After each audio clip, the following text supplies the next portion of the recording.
Hello, hello. Good afternoon, everybody. This is Young Penitent, and welcome to my bachelor pad. Today, I have revealed my full background of a messy apartment. I didn't even bother to clean it up because I was kind of in a rush. And so here we go. I am interviewing today.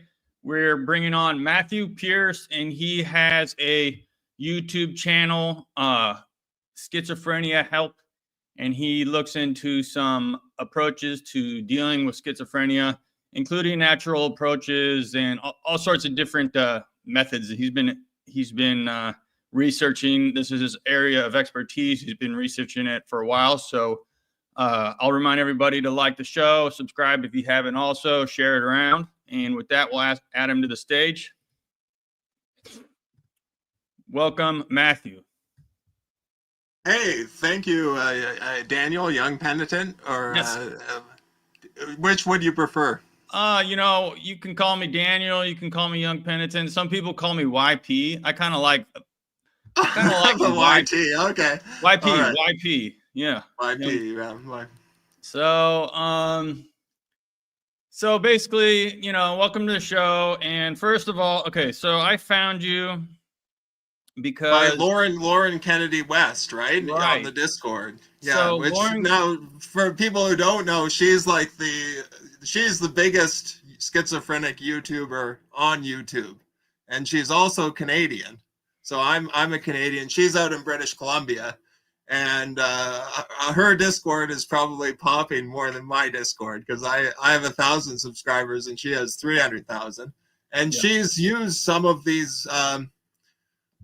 She definitely has schizophrenia, and the last video I saw of hers claimed she cured her schizophrenia. I don't know if you saw that video, but she was using keto, and it was an hour-long video, which I didn't watch the whole thing, but she said the year I cured my schizophrenia, and she was using the ketogenic diet, though she did have the caveat that she wasn't fully off antipsychotics.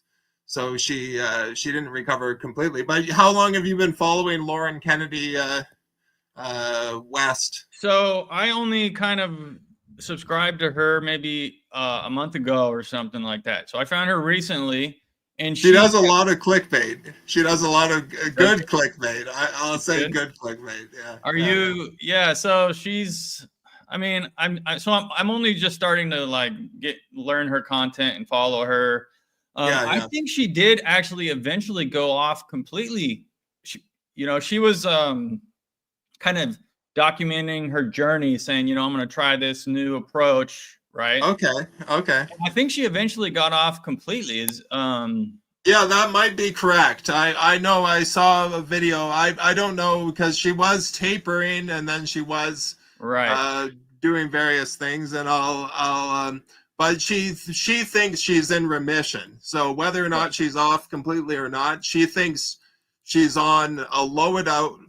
She thinks her schizophrenia is healed, and she's on a low enough dose of the antipsychotic that she is thinking basically 100% recovered. So, yeah. Which is fascinating. I guess I found her because I am trying to I have schizoaffective disorder. Okay. And I've been I heard about this ketogenic diet can help with mental disorders of all kinds. And so I started doing keto about a couple of years ago. I've kind of been off and on a little bit. And how much has it helped, would you say? Or well, I'm definitely, so the reason that I started doing this was because I was just doing this YouTube thing, and I was interviewing people. Okay. And people in the comments were noticing that I was kind of slow. They're saying, you're missing things. You're not, you're not asking the right follow-up question. People noticed that I was just slow, and that's a side effect of my medication, right? Right. Yeah. So people didn't know. No, I have that too. Carry on. I mean, people didn't know.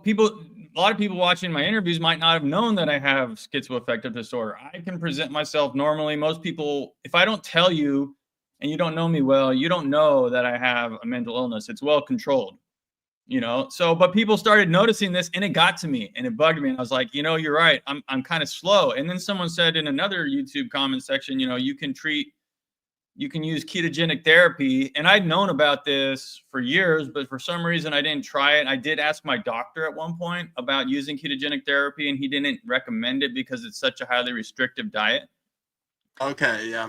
But I did eventually start to do it. And the way that it's been helping me, I do feel a lot more clear-headed, more cogent. You know, I'm a little faster. I can, you know, find the words. You know, I'm not as forgetful. I do feel like I'm kind of getting a little bit of dementia, early onset dementia or something from this medication that I've been taking for 20 years, you know. Right. Yeah. Yeah. No, if you, no, carry on. Yeah. Yeah. And I have a lot of questions, but if you've finished your, well, I mean, I usually start my interview. So I just kind of got ahead of myself there. I usually start my interviews with asking you to introduce yourself. So okay. Well, you don't know who you are. Why don't you tell us who you are? Okay, I'm a passionate mental health advocate, and I became a mental health advocate after being diagnosed with schizophrenia while attending university in Canada. So I went to Queen's University, which is in Kingston, Ontario, and I ended up being diagnosed with a mental disorder, which was schizoaffective and then schizophrenia, and I've been on I spent about 2 years wandering the wilderness, so to speak. And then a friend of mine got me exercising. And a lot of schizophrenics are very low functioning. So I will say, young Penitent, you are a high functioning schizophrenic. Lauren Kennedy West really does a great job despite her illness. And she struggles with it, but she does a great job. And I'm probably also a high functioning schizophrenic, though it does have its challenges for me. But I spent about 2 years doing nothing after being diagnosed, being quite depressed and kind of wondering what's going to come of my life after a diagnosis of that's kind of so out there. Which originally I thought it was panic attacks, and because panic attacks you can get over quite easily, but schizophrenia, they said it's a lifetime illness, and it can be almost impossible to overcome, which was not a cheery piece of news to get. So I spent about 2 years doing very little, and then a friend of mine got me exercising. So I actually started fish oil first. So I started taking some fish oil. Actually, I want to know, how did you get diagnosed? Did you go in? Did you go and go to like the university clinic, or did someone else say, you know, you're acting weird, or did someone else intervene, or how did you find out your diagnosis? Okay, well, there's a whole personal story, but I was living on the streets while attending classes at Kingston. So I was, and I think I've seen. I watched one of your music videos, and you seemed quite close to the streets when you were doing that video. So I have a soft spot in my heart for the homeless population. Okay, yeah, he's referring. I always think that the most interesting people in the world are the homeless people and the very, very rich people, and the middle class people are sometimes less interesting than people on either end of the spectrum. But for those, I was attending Queens. I was going to classes, and then I was sleeping on the streets, and I was trying to find myself. At the time, I thought I was on a spiritual journey. I was trying to find my identity, and I thought getting rid of all of my personal belongings would make me more receptive to that identity that I was looking for, or more close to. Interesting. So getting rid of your personal belongings would make you. that is like, I think that's almost must be a universal thing, because like when I get symptomatic, I start giving away stuff. Like I do. I'm like, I want to, I was talking to this, people want to, like, people end up like naked in Times Square, when they're like Yeah, yeah. psychotic. They end up naked in Times Square and the police come and take them away. That's like a such a typical schizophrenia story. Well, there are, yeah. Uh, I don't know. That's my experience. Sometimes they call it a Jesus complex. So at one point, I thought I was like Jesus. I never thought I was Jesus, Right. but I Yeah. Me thought I too, man. was. Me too. I thought I was kind of, uh, Very uh, common. yeah, and so that's. They say there's different types of schizophrenia. I've been blessed. I haven't had any visual or auditory hallucinations. But I Right. have had paranoia. I have had thought broadcasting where I think I can hear other people's thoughts and they can hear my thoughts. All And right. I have had kind of a Jesus complex. So those have been my main symptomology. Sometimes it might be classified as a paranoid schizophrenic. I don't know. There's different types of schizophrenia. I haven't looked into that so much, but there's various common symptoms, and those are the symptoms I have. So, And then how did you get diagnosed? Like what was the? well, I was living homeless on the streets of uh, Kingston, and I got picked up one day by someone called the cops because they found me while I was sleeping on the street, Oh, and okay. they asked me if I wanted to go to the hospital. They said it was going to be a very quick checkup, and I shouldn't have gone, but I consented to go, and then they put me on a 3-day hold. So I was because they thought I was at risk of injury to myself or to someone else. So Okay. I called a lawyer at the time saying this is an imposition on my rights, and the lawyer said, "Oh, there's nothing you can do because the hospital has the ability to take away your rights if you're deemed of injuring yourself or someone else, Right. and they can do that for 3 days, even if you haven't been charged for a crime." So you didn't have a judge's, or you didn't need a judge's order, or? No, there was no judge's order, no nothing, and uh, it's kind of uh, but they can only hold you for 3 days. So I was out after 3 days. Okay. But that was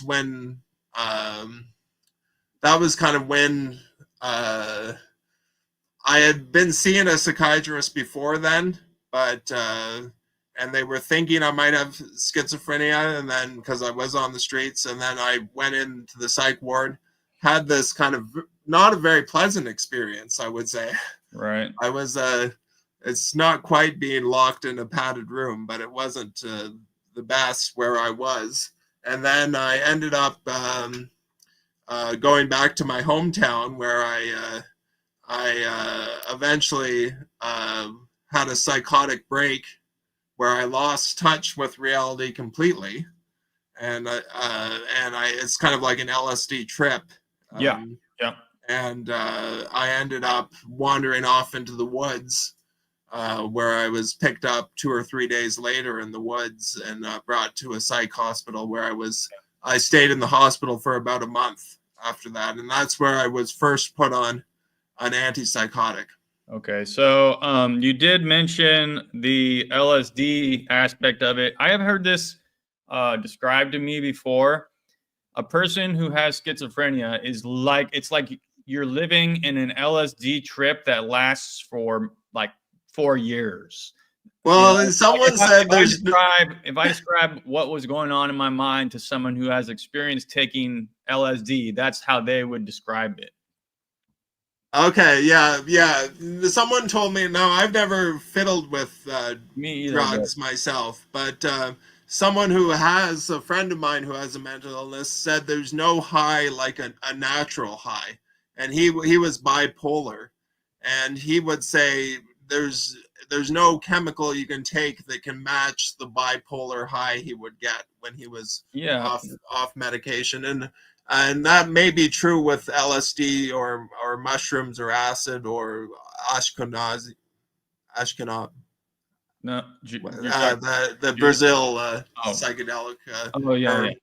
yeah. The, That there might be a similar thing where the natural trip is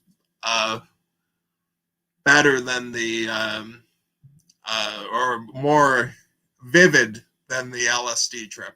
yeah, ayahuasca. Ayahuasca, yes, yes. Interestingly enough, I was like, when I was in college and I was my schizophrenia was developing, and I was having all these.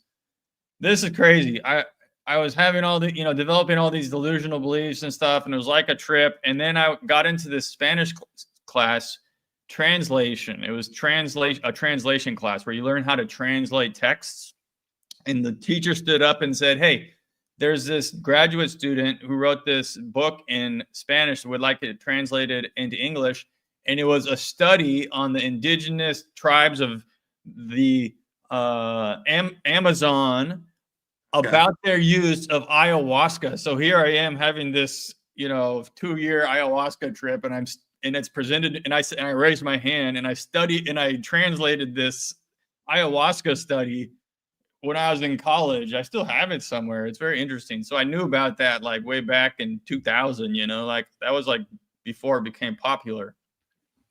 Okay, so you have a comment on that? No. Okay, so you got diagnosed, and they put you on this medicine, and then what?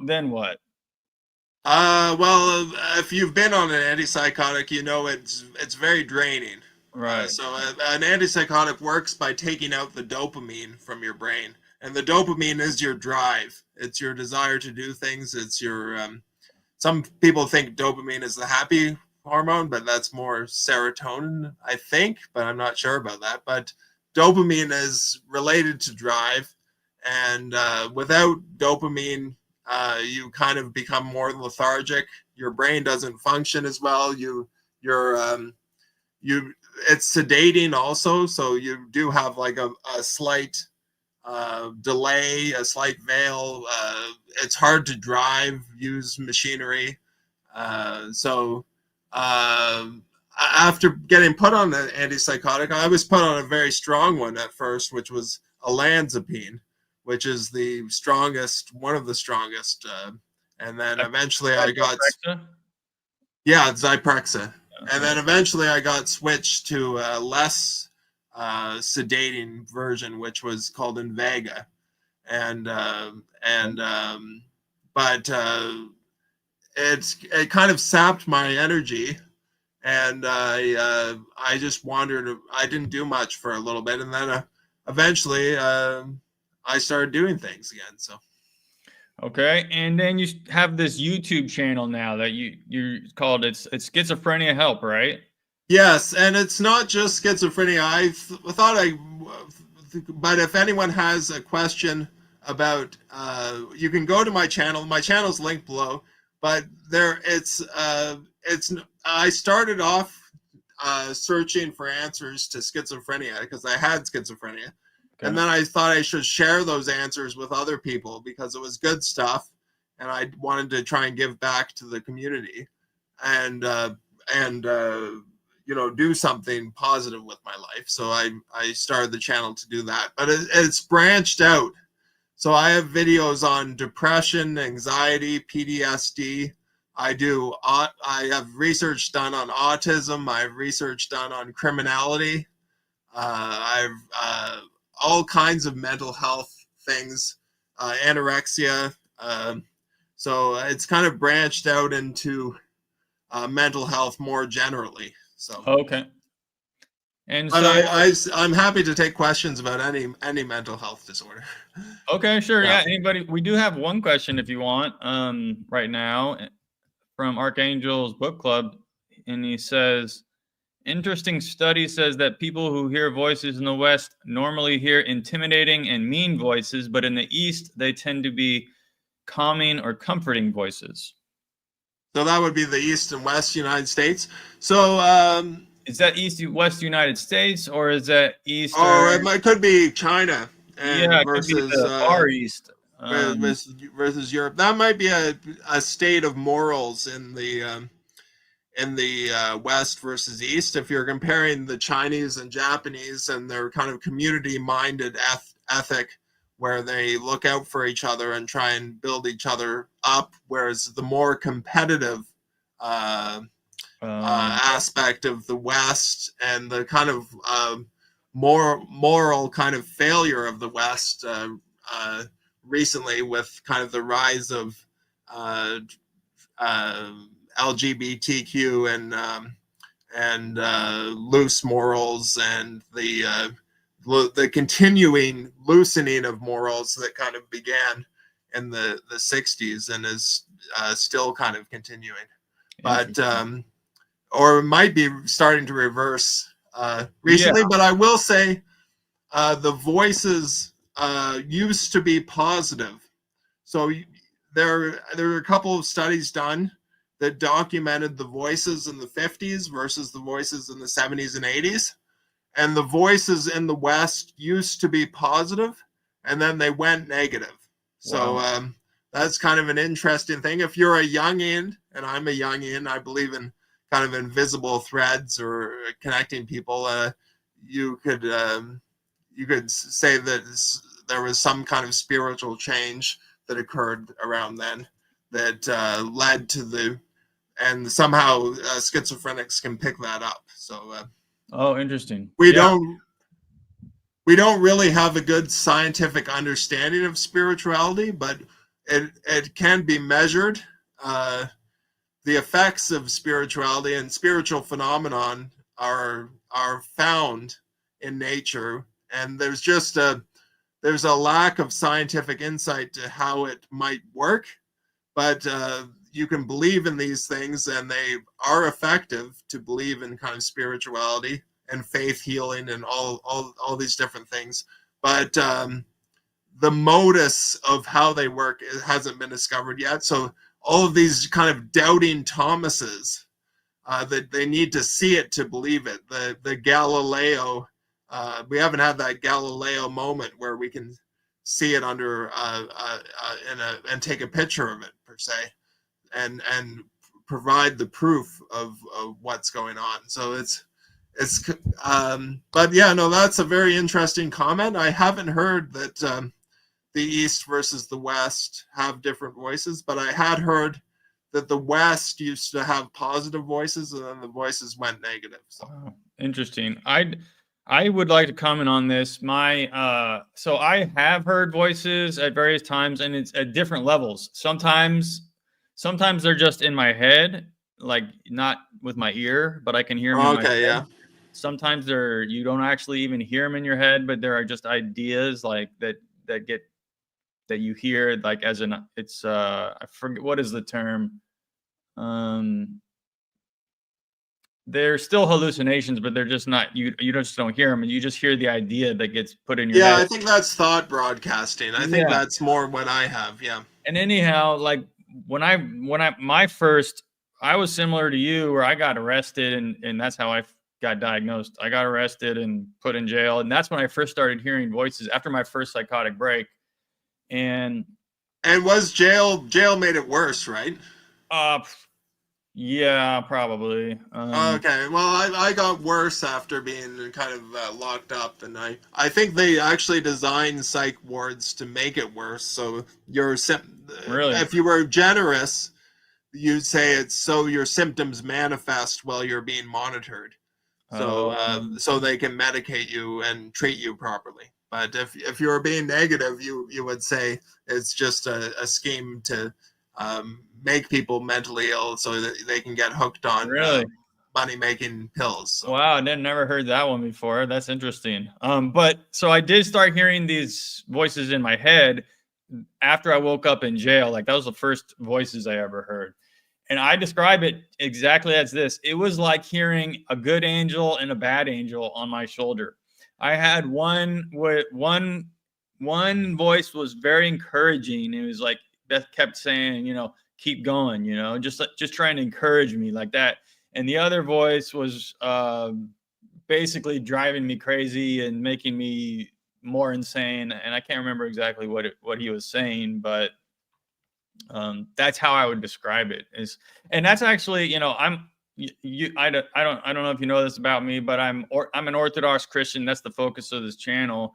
And that's actually a description of a spiritual reality, because there is each person, you got your guardian angel, I don't know if he's on your shoulder, but you have a guardian angel with you, and you also have like a demon, so the guardian angel's trying to give you good thoughts, to do good things, and the demon's trying to draw you away.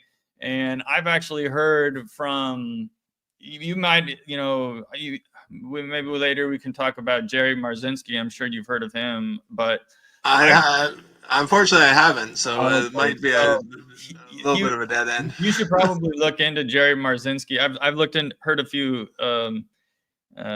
He talks about the voices. I've heard a few interviews from him, but I actually asked an Orthodox priest monk about these voices, and he said that it's got to be a demon, because different people hear the exact same thing. They're telling different people, like kill yourself, basically, or something like that. Well, and you'll notice that the good voice will bring good things to your life, and the bad voice will kind of not bring good things to your life. And I've noticed that even with things you wouldn't seem to think what the good voice would want you to do, like if, for example, getting a job or making a stock trade, or some of these things I've gotten a kind of gut instinctual feeling, and that something's going to happen, and God wanted me to do something that would bring me a benefit,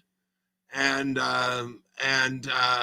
then there would be an evil spirit that would try and block that and try and prevent me, and inject fear of that decision, or doubt, or or say that why not wait a day, procrastinate on that job interview or whatnot, and wait a day or two. And so I don't know if we fully understand. That's one of the things I do think. So I do think there's a lot of freedom in poverty, but at the same time, I think people who earn money actually do a benefit to society, and I think earning more money might provide a greater benefit to society. So I'm not as anti-wealth as some Christians are. Because there's that famous quote where a rich man won't enter heaven as assuredly as a camel can't go through the eye of a needle. Sure. And I do think that you can use your wealth to do positive things, but at the same time, there's a lot of corruption in wealth. So I think, and we can touch on that about psychiatry. But I will say that my treatments that I've discovered for schizophrenia and for other mental illnesses are much more effective than the current standard of care. And the reason the current standard of care is the way it is because of monetary reasons. It's not because of objectivity or science-based medicine. It's purely because a certain group of people can earn more money if we do it the way it is now, versus if we did it the way I would like it to be done, which actually has a greater benefit to the society, because the treatments are more effective and people can get back to their lives, their jobs, and their families. But it's kind of been stymied by this narrow energy of a couple very smart people trying to make a lot of money, whereas the kind of broad interests of the community kind of get overrun. So it's kind of like the reverse of the tragedy of the commons. It's kind of the tragedy of narrow gains or narrow benefits, where if someone can monopolize a narrow area, they can make a tremendous amount of money on it. Interesting. So why don't you tell us about your approach, your treatment that you just mentioned that It's much more effective. Yeah. You've done keto, so congratulations to you, because I haven't done keto yet, and Yeah, I I'm see building up to doing bananas keto. in your behind your shoulder. I was like, he's not following keto. What's that? I saw the Oh bananas. yeah, oh You yeah. have it's in all your videos. You always have bananas when you're standing there. That must Well, be the same thing. this is my fortress here. I got my. It's not that interesting, but I got my mini fridge and my bananas, and I got I you're some well, I've my seen in bike helmet. multiple videos. You always have bananas there on that. Well, you'll know the times are good when there are bananas on the mini fridge. I'll say that. Uh, but yeah, no treatments. Yeah, keto. Obviously not keto because of the bananas. I get the reference, but um, um, I so keto is quite effective. So it's about a 46% improvement in treatment-resistant schizophrenics. In one study, 6 out of 10 people could lower their medication dose. So more than half of people can lower their dose of medication safely while on keto. It's that therapeutic. And it's about a 46% reduction to your symptoms of schizophrenia, which is tremendous. And there are anecdotes of people going completely off their antipsychotics. So, like Lauren Kennedy West, there are a lot of people who have tried keto and they have been able to completely come off their antipsychotic and live a normal, productive life, including things that schizophrenics often can't do, which is hold down a job and take care of a family and drive a car safely. Some schizophrenics drive well on antipsychotics, but it's a little more difficult. Um, but not. It depends on the schizophrenic actually. But I do bike, so I'm always on my bike, bicycling around. But the other things you can do is the carnivore along the road to keto. Past keto is carnivore, and the reason carnivore is so effective is because of bioaccumulation. So you've all heard that large fish, you shouldn't eat that many because they have mercury and stuff in them, and they're further out the food chain.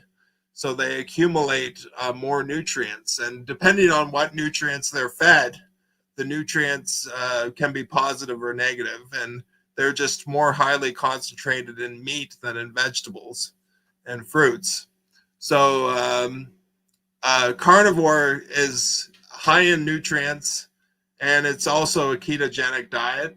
So the postulation would be, there hasn't been as many studies on carnivore, but the postulation would be that it would be slightly more effective than keto, just because of the added nutrients. Now, there is a multivitamin. So there's a multivitamin by True Hope, which is a fantastic company out of Utah that is run by some LDS members who, one of their books actually commands the LDS members not to use, to treat their illnesses with gentle herbs and foods, and not to treat their illnesses with pharmaceuticals. So they actually have a directive from their founder that commanded them not to use synthetic drugs. And that's because he had a bad experience. His brother had a bad experience with those drugs in the 1880s. Interesting. But I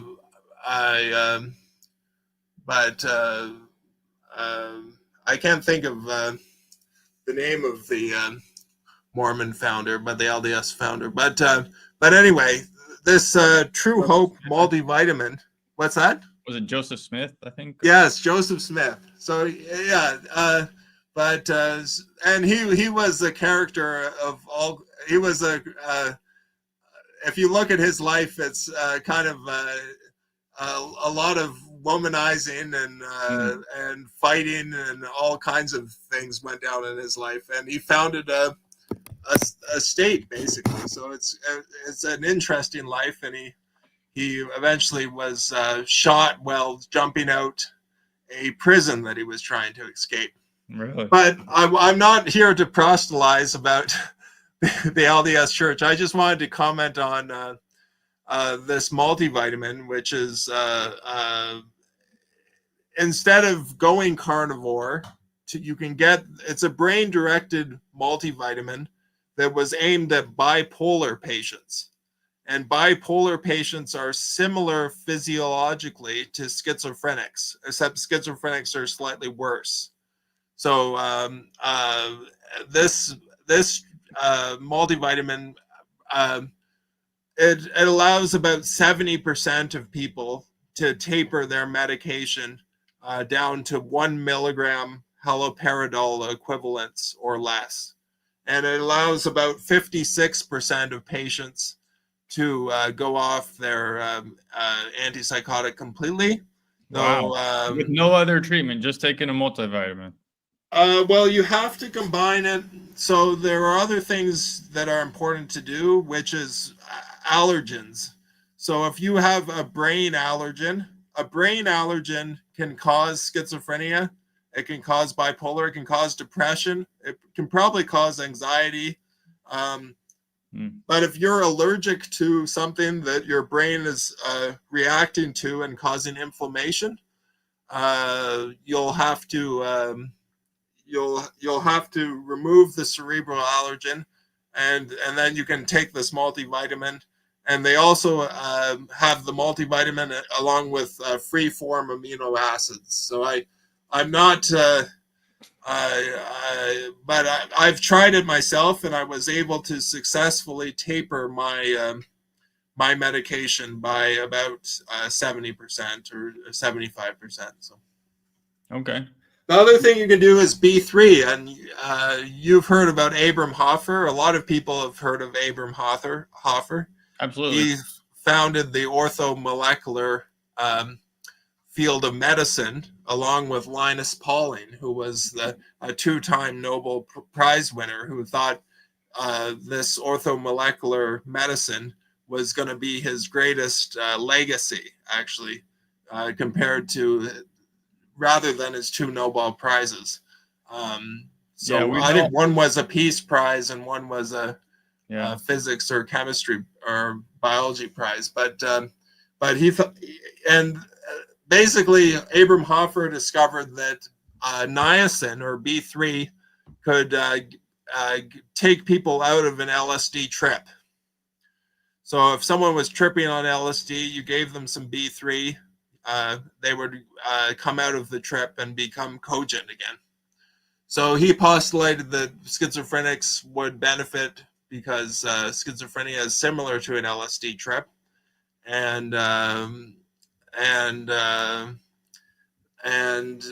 he was correct. It turns out, because taking niacin for 1 month, if you're newly diagnosed, doubles your recovery rate at 1 year mark. And if you've been sick for 10 plus years and you take niacin for 5 years, you have a 65% chance of being able to hold down a job or have a family. So I am impressed. And then the other things you can do is fish oil, exercise. Psychological therapies are actually quite effective, but they're hard to do because, but if you can work on having an internal locus of control versus feeling like external forces are controlling your life, that is helpful. And yoga is helpful. That releases oxytocin, which is a helpful chemical to release, the love chemical. And then there's there you can try Yigan San, which is a Chinese herbal mixture, which is actually effective in treatment-resistant schizophrenics. So there's lots of things you can do. I'm curious how you managed to get a job, because your YouTube channel is deservedly fairly highly subscribed compared to mine. I would say, but it's also impressive that you're working with a schizoaffective disorder. Because I will say for the audience, only about 4 to 6% of schizophrenics work. So for YP to be holding down a job and a successful YouTube channel is a remarkable feat. And the same with Lauren Kennedy West, who is holding down a job. She has a YouTube channel and she has a family. Oh, she has a job in addition, because her YouTube channel probably keeps her busy. She has a job and a YouTube channel? Well, she might have quit her job now. But probably, I mean, if you have 300K. Yeah, I think she was going to school, and then she was working, but I think she might be making enough money on her channel now to do that full time. Probably, I'd imagine, because you can make you can earn, if you have that many subscribers, and you can earn a living pretty easily. Only reason I have so many subscribers is I had a viral video that got 100,000 views. So that's why I don't, like, most of my videos, this one probably will get a couple, 100 or 200 or something like that. Yeah, no, I saw you got a video with Brother Nathaniel. Yeah. You live stream. They got 50,000 views or 50. I got 100. Well, it got 100. Yeah. So that was where I got most of my subscribers, actually. Nice. Well, that's but I would say you're more talented in terms of the thumbnails and the not that I'm putting down my channel, because I think the content in my channel is very good, and especially if you go to the blog. So if you go to my channel and then you link to the blog, you can read the information. And I'm probably a better writer than I am a speaker. So it's faster to read the information also. But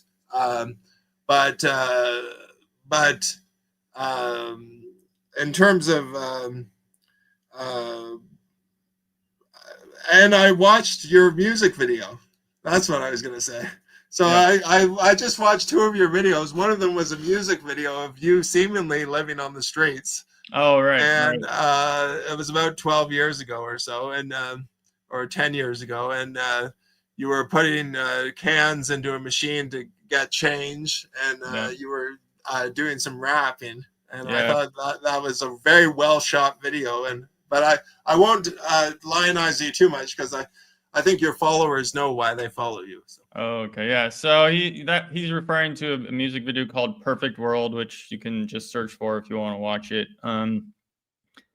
Yeah, when I first got diagnosed, I actually applied for disability, and I didn't get it, and. No.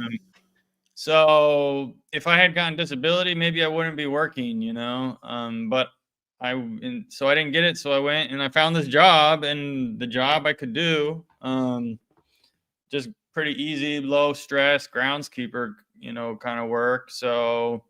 Okay, because the jobs I thought I could do well on medication and well having schizophrenia, which are kind of 2 separate things that hinder one's ability to do things, actually, both the medication and the disease. But I thought I could do like security guard, or maybe moving boxes around in like a delivery warehouse or something like that. So. We do have a question this is from way back. What is thought broadcasting? Thought broadcasting is when you think you can hear other people's mental space. So you know how you're thinking thoughts in your head. Uh, uh, you think that the thoughts in your head, you send them out as like as a message to people around you, Yeah. and you can also receive messages from people around you without actually speaking using language Okay. or visible signs. So it's kind of a spiritual way of communicating that may or may not be real, but it kind of puts some cadence to the idea of positive visualization. So if you're visualizing something positive, uh, there is some studies showing that it's more likely to happen, and that's kind of a form of thought broadcasting. But schizophrenics have it in a more consciously heard way. So they actually pick up the message in kind of a verbal thought that you think. Whereas if you're positively visualizing, you might be putting out a certain vibe and other people might pick up on it, but you're not actually hearing the the thought. You're just but somehow you do affect people around you when you do affirmations or you Sure. have a positive I visualization. mean, it's very clear that a person's inner spiritual state absolutely affects the state of the people around you. And in fact, we have saints say that like your personal spiritual state, whether it's sinful or righteous, can affects the whole world, the whole cosmos, actually. Yes. So that's actually a spiritual truth that or, mentally ill people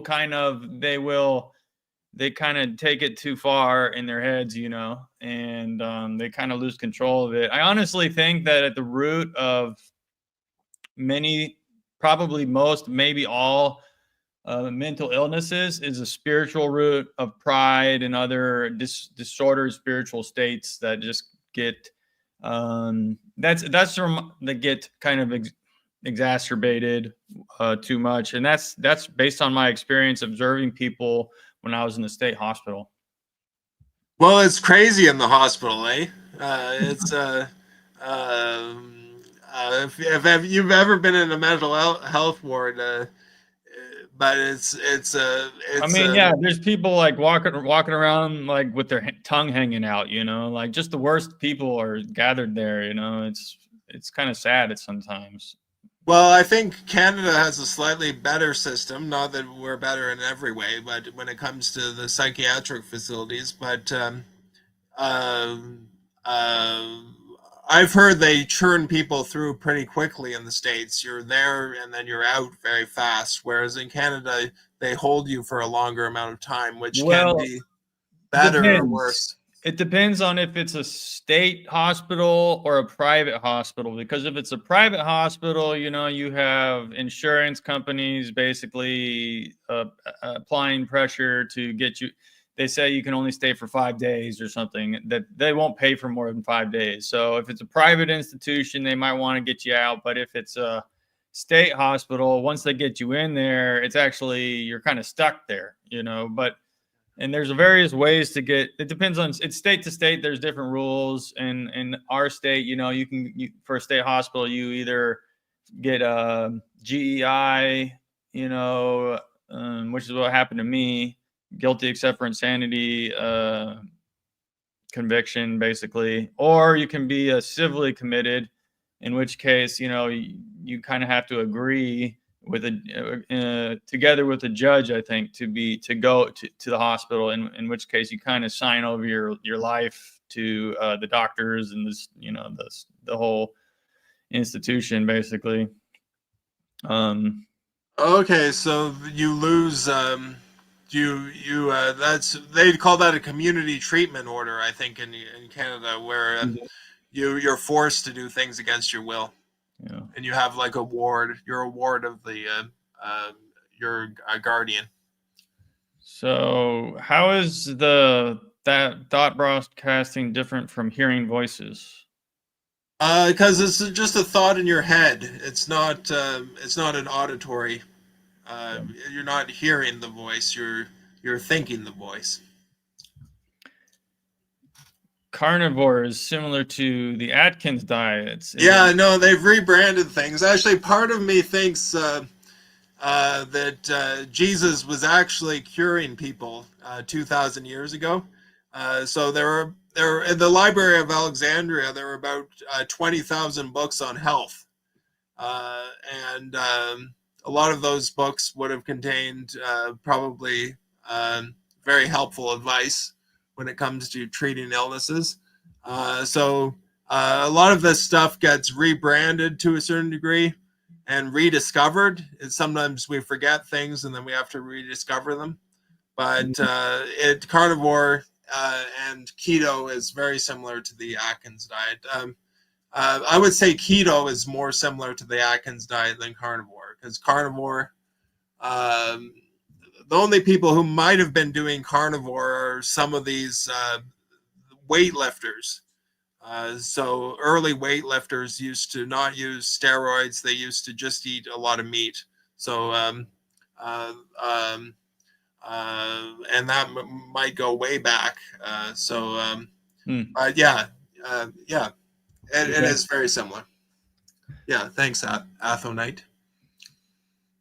And I'm not sure how to pronounce this person's name. It looks like Senor Dre, Senior Dre, something like that. Signore Dre. Something like that. I like to put a little Spanish twist on it. But he's got an accent mark on the S, which I've never seen in No, Spanish. I've never seen that either. So I'm wondering. How do you deal with evil thoughts about cursing God? He's Uh, talking about blasphemous thoughts. Those thoughts are not your own. They're coming from the demons. So don't just kind of, there's actually I would recommend for this person to read. There's a chapter in the book, The Ladder of Divine Ascent, on unspeakable blasphemous thoughts.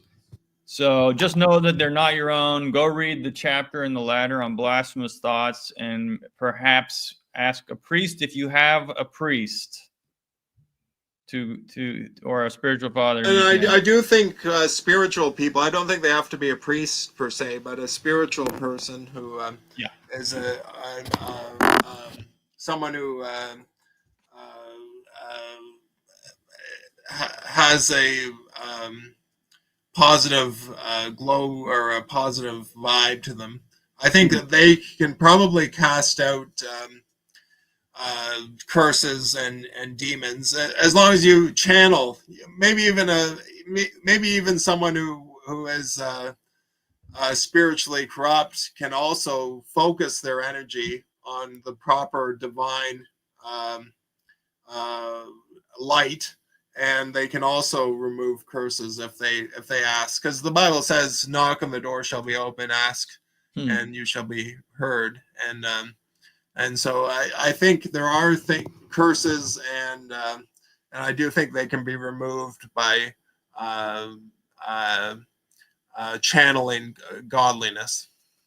So I'll just say I don't know specifically what you're referring to, but I want to tiptoe around this kind of thing because we're very careful in Orthodoxy to when we're talking about like things like channeling, and we don't really use this terminology, so I'm not exactly 100% sure what you are necessarily referring to. So I'll just say we do have, like, in our tradition, there are like prayers of exorcism and things. So Yeah. um I think it would be like that. You pray to Jesus, or you pray to a positive figure, and a saint. You pray to a saint, and you ask for a because I believe our ancestors are uh, spiritually present. Uh, so you can pray to a saint, and you can try to if you feel like there's a curse. And I will note the Russian Orthodox Church and other churches, they do bless they bless weapons. So I don't know if this is a totally Christian thing to do, but Well, a I lot of mean, the there is an idea of such a thing as a just war.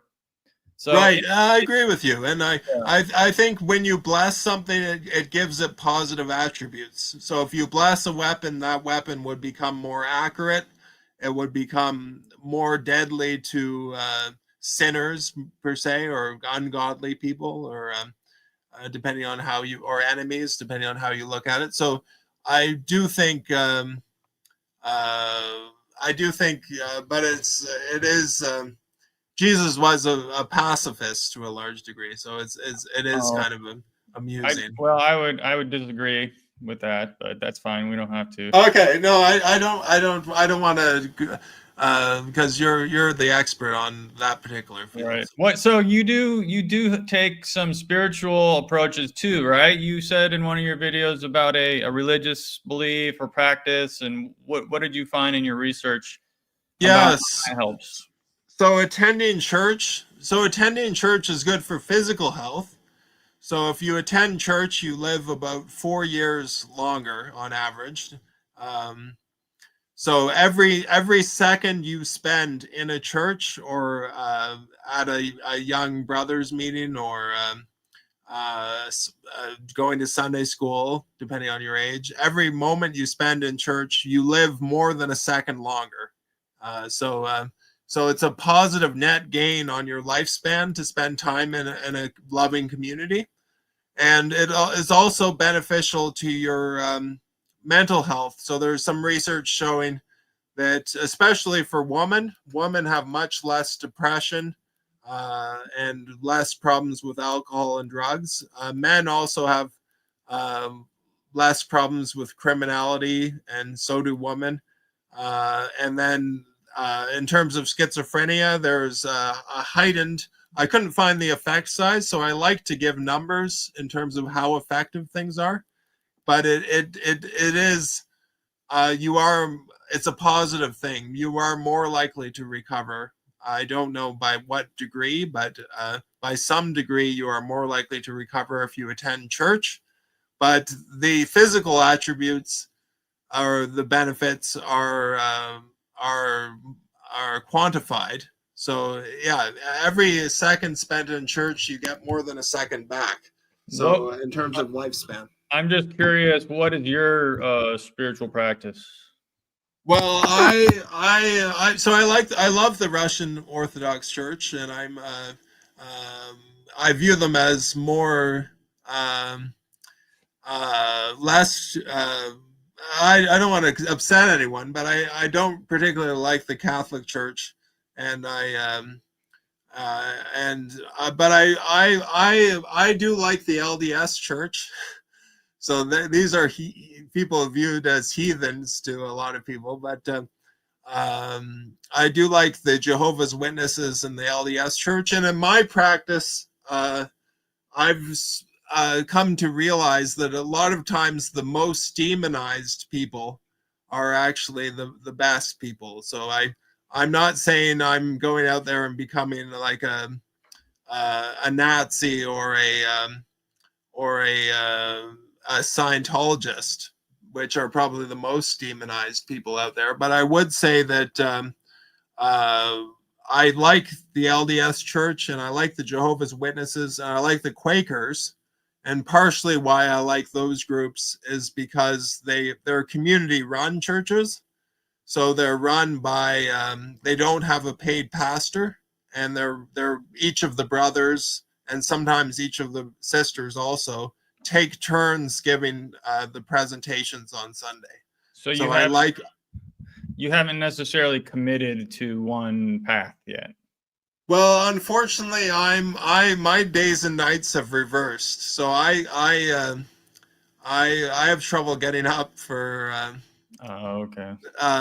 in the morning, and I. But the other thing is I'm not very motivated. I have that lack of drive. to get out and do things. So I was attending a Baptist church in my hometown, and I was attending the LDS church for a period also. And I will say I'm about 30% more virtuous.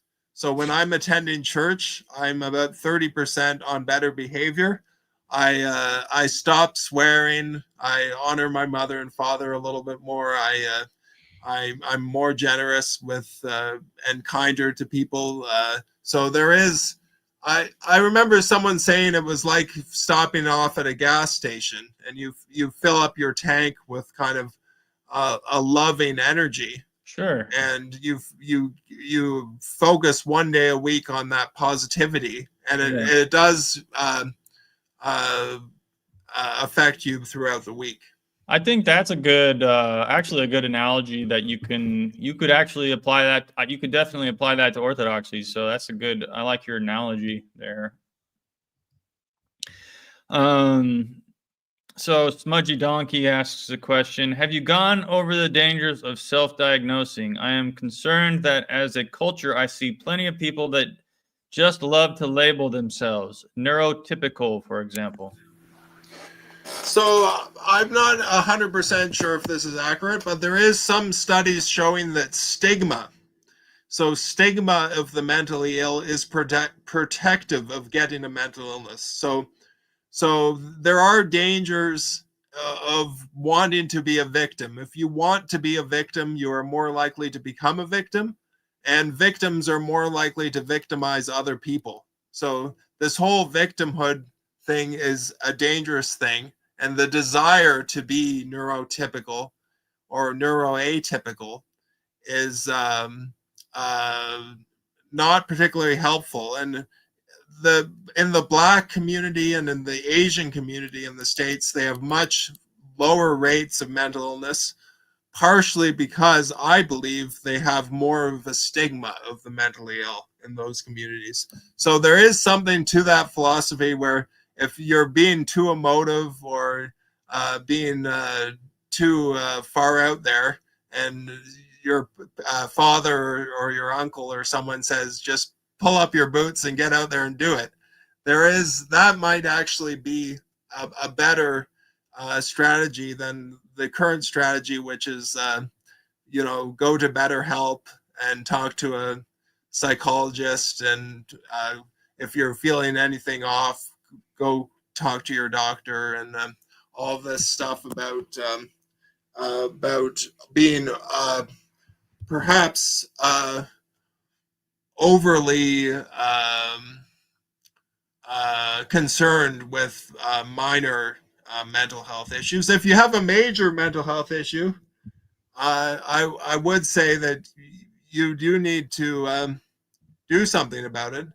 And even if you have a minor mental health issue, I don't know if I'd pathologize it, but I'd work on yourself in terms of if you're feeling sad one day, lift some weights. If you're feeling anxious someday, maybe do some yoga or something. Or there's all these ways of kind of self getting over these thoughts that are much more positive than anything you'll ever get from a psychiatrist or a doctor. So. I definitely would encourage people to lift weights. I mean, I know from experience that you transform yourself, from like this weak unhealthy person to a strong, healthy person, and you just feel better. You feel better about yourself. You have more confidence. I mean, that definitely affects your. And then it actually releases B3. So it doesn't release B3, but it increases your NAD, which is what gets you out of the. So lifting weights, doing cardio will actually help you recover from schizophrenia. But if anyone has any questions about anything besides schizophrenia in the mental health space, I'd be happy to answer those questions too. I don't know if anyone is dealing with depression or anxiety or PTSD or whatnot, but you can drop a comment if you're want some commentary about that. Sure. I think we have answered a couple questions, about other things besides schizophrenia. Yes, yeah. You've kind of given us a start. You go more into depth in this on you have multiple videos about different. I'd encourage people if they want to, check out Matthew's channel. There's a link in the description below. So this is, I guess, more of an introduction to his work. Did you have some research that you were doing too? I think. I published 2 studies. So I published one study comparing the pre-antipsychotic period to the post-antipsychotic period, and that's in my main my first blog post has that link at the bottom to that, and it basically shows that less people are recovering from schizophrenia today than were 60 years ago. Oh wow! So outcomes are worse. So anyhow, I hope to keep in touch with you, man. I can maybe like let you know how my progress is going. I have found a doctor who specializes, a psychiatrist in my state who specializes in ketogenic therapy, and so he's going to be working with me, and I hope to be able to, I have actually reduced my medicine about 10% over the last 6 months. Okay, fantastic. And I hope to be able to reduce it more if working with my doctor. And so, what are you on? Do you mind me asking? I take Seroquel. Okay. Yeah, that raises your serotonin, and it has it lowers dopamine. If you raise serotonin, it lowers dopamine. Those 2 things are, I believe, knew it was a dopamine. Oh, I'm not sure about that actually. It does this. I didn't know it had a serotonin effect, but anyway, have you heard of using like 5-HTP and tryptophan for raising serotonin? So if you have depression, is that to treat depression or yeah. Well, if you have depression, it's exercise is the number one thing. Okay. Exercise is more effective than an antidepressant, so skip the antidepressant and do the exercise. And then magnesium. About 50% of adults in the USA are deficient in magnesium. That will boost your mood by about 80%. So it has an 80% decrease in depression scores if you're in the 50% who are deficient in magnesium. And then there's stuff like sunlight. Sunlight is actually extremely effective, even if you don't have seasonal dysaffective disorder. If you're just feeling depressed, you can get some sunlight. Like sunlight, vitamin D is very helpful. Curcumin reduces inflammation and is also as effective as an antidepressant. So there's all kinds of things you can do to treat depression, and that are much more effective than the standard of care as practiced in the USA today. That's great. So you've given us a lot of help. Actually, I have a question. So Abraham, we know Linus Pauling. He actually lived here in Corvallis. He went to OSU and was a teacher there. But so I know about his work and high dose vitamin C, and I use vitamin C. I use high dose vitamin C. I know of Abraham Hoffer's work. He used high dose vitamin C and B3 together. So I love the effect of taking niacin. Like, it makes my brain just feel like I'm getting a rush of blood into my brain. But the problem with the niacin is I started getting, like, it was so itchy and irritating to my skin that I had to stop. Like, I do take some niacinamide now, which is not non-flush, but I like the flush. I liked the flush, but it was just it got to be unbearable. Well, there is that's, you can diagnose people with schizophrenia based on how they react to niacin, actually. So schizophrenics have a reduced flush response to niacin, And so if you give a schizophrenic some niacin to begin with, they'll have less of a flush than someone without schizophrenia. But yeah, the nicotinamide is a great way of getting B3 without the flush. And then I'm currently taking nicotinamide riboside, which is NR, which is, but it hasn't been studied actually. It's a way of raising your NAD levels, which is what Abram Hoffer thought was the pathway that his niacin worked to help people with schizophrenia. But only niacin has really been researched, and I would say niacinamide has probably also been researched in terms of actually treating people for schizophrenia. Okay. And there was actually, it wasn't just Abram Hoffer who was treating people with the niacin. There were actually hospitals in the USA who their main form of treatment was niacin. So the orthomolecular psychiatry was developed in the 1950s and 60s, and then it was practiced in the 70s and 80s to a degree in a number of locations. But it's kind of fizzled a little bit, but with RFK Jr. in charge of HHS, it might come up again. So. Cool. All right. Well, I've taken enough of your time, I think, so I'm going to wind it down here. Why don't you tell us like where we can find you besides the YouTube channel, which is linked in the description below. If people want to reach out to you, anything else you want to mention that I haven't given you a chance to say, here's your chance. Okay, well, yeah, you can, the link in the description, you can go to my YouTube channel. Then that link has I have a website that if you want to reach out to me, I have an email on the website and you can reach out. I am doing complimentary consultations. So if you want a consultation with me, you can just reach out, and I'm doing free consultations at the moment. So I find it helps hone my skills as someone trying to help others, and it helps other people, and then and it brings some goodwill, and eventually I'll be charging a fee for that service. But I'm currently giving away some free consultations while I get started. That's so nice of you. Is it? But I will say it's not just schizophrenia. The channel's called Schizophrenia Help, but it's really many mental disorders I talk about, and